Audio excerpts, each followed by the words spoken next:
கர்த்தருடைய பரிசுத்த நாமம் மகிமைப்படுவதாக. Today's promise verse is taken from Psalms chapter 34 verse 10. The lions may grow weak and hungry, but those who seek the Lord lack no good thing.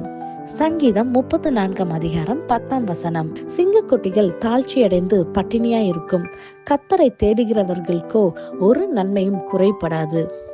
Have you ever faced a need you couldn't meet, no matter how much you have planned or saved? எவ்வளவு திட்டமிட்டாலும் எவ்வளவு சேமித்தாலும் நிறைவேற முடியாத தேவை நீங்கள் உங்கள் வாழ்க்கையில் சந்தித்தது உண்டா? இந்த நாளிலே கர்த்தர் கொடுக்கின்ற நம்பிக்கையின் வாக்குத்தத்தத்தின் மூலமாக கர்த்தர் சொல்லுகிறார், உங்க வாழ்க்கையில ஒரு நன்மையும் குறைபடாது என்று.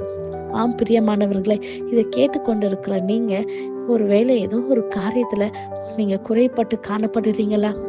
அது ஒரு வேளை உங்களுக்கு ஃபினான்ஷியல் கிரைசிஸா, ஏதோ ஒரு பண தேவையில ஒரு குறைவா இருக்கலாம், அல்லது உங்க குடும்ப காரியத்துல சமாதானம் குறைபட்டு காணப்படலாம், அல்லது படிக்கிற பிள்ளைகளாக இருந்தீங்கன்னா நீங்க சொல்லலாம், நான் ஞானத்துல குறைபட்டு இருக்கிறேன்னு சொல்லலாம், அல்லது ஏதோ ஒரு பிசினஸ் காரியத்துல உங்க வாழ்க்கையில ஏதோ ஒரு பகுதியில ஒரு குறைவுடன் காணப்படுறீங்களா? இந்த நாளிலே கர்த்தர் சொல்லுகிறார், கர்த்தரை தேடுகிறவர்களுக்கு ஒரு நன்மையும் குறைபடாது என்று. ஆம் பிரியமானவர்களை, நாம் கர்த்தரை தேடும் பொழுது நிச்சயமாகவே அவர் உங்கள் குறைகள் எல்லாவற்றும் கிறிஸ்து இயேசுவுக்குள் நிறைவாக்கி தர அவர் வல்லவராய் இருக்கிறார்.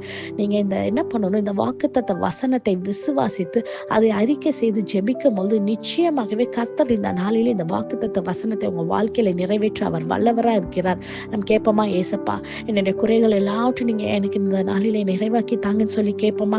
இந்த வாக்குத்தத்த வசனம் நம்ம வாழ்க்கையில நிறைவேறுவதற்கு நம்ம என்ன செய்ய வேண்டும் என்றால், நம் கர்த்தரை தேட வேண்டும். எப்படி தேட வேண்டும்? எல்லாவற்றிலும் கர்த்தருக்கு நாம் முதலிடம் கொடுக்கணும். ஃபர்ஸ்ட் ப்ரையாரிட்டி கர்த்தருக்கு நாம் கொடுக்கும்போது நம் வாழ்க்கை ஆசீர்வாதமா இருக்கும். நம்ம காலையில எந்திரிச்ச உடனே நம்ம வேதம் வாசித்து நம்ம கர்த்தருடைய சமூகத்துல உட்கார்ந்து ஜெபிக்கிறோமா, அல்லது நம்மளுடைய போனை எடுத்து உட்கார்ந்துருக்கிறோமா?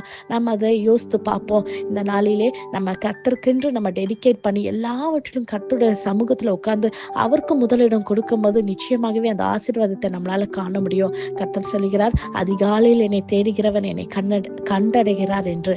நிச்சயமாகவே இந்த நாளிலே உங்க வாழ்க்கையில எந்தெந்த காரியங்களுக்கு குறைபட்டு இருக்கிறதோ எல்லாவற்றையும் கர்த்தர் நன்மையாய் திருப்தியா உங்களை நிரப்ப அவர் வல்லவரா இருக்கிறார். You may face lack, delays or unanswered needs, but the God you seek will never let you down. Make him your first priority and seek him with all your heart. He will turn your emptiness into good things. விசுவாசிக்கிறீங்களா? நம் கண்களை மூடி ஜெபிப்போம். நேசிக்கிற நல்ல தகப்பனை, இந்த காலை வேலைக்கு நமக்கு நன்றி செலுத்திக்கிறோம். கர்த்தாவே, ஆண்டவரே, இந்த வாக்குத்தத்த வசனத்தை சொல்லி அப்பா இதோடு ஜெபிக்கிற ஒவ்வொரு பிள்ளைகளுடைய வாழ்க்கையிலும் கர்த்தாவே, ஆண்டவரே, எந்தெந்த காரியத்துல அப்பா குறைபட்டு காணப்படுகிறாங்களோ கர்த்தாவே, ஆண்டவரே உம்மை தேடுகிறபடியால் கர்த்தாவே, நீங்க எல்லா குறைகளும் அப்பா கிறிஸ்து இயேசுக்குள்ள அப்பா பிள்ளைகளுக்கு நிறைவாக்கி தரப்போகிறதுக்காக நன்றி செலுத்திக்கிறோம். கர்த்தாவே, ஒரு நன்மையுள்ள பிள்ளைகள் குறைபட்டு போகாதபடி எல்லாவற்றிலும் கர்த்தாவே பூர்ண குணத்தோட, சுகத்தோட, பலத்தோட, ஆரோக்கியத்தோட எல்லா நன்மைகளையும் பெற்றுக்கொள்ளும்படியாக இந்த நாளிலே ஒரு மாற்றத்தை தாங்கி இயேசப்பா நீர் செய்ய வல்லவரா இருப்பதற்காக நன்றி செலுத்துகிறோம். கர்த்தாவே, எல்லா துதி கன மகிமை ஒருவருக்கே செலுத்துகிறோம். இயேசுவின் மூலம் ஜெபிக்கிறோம். ஜெபம் கேட்டபடியால் ஆமென். God bless you.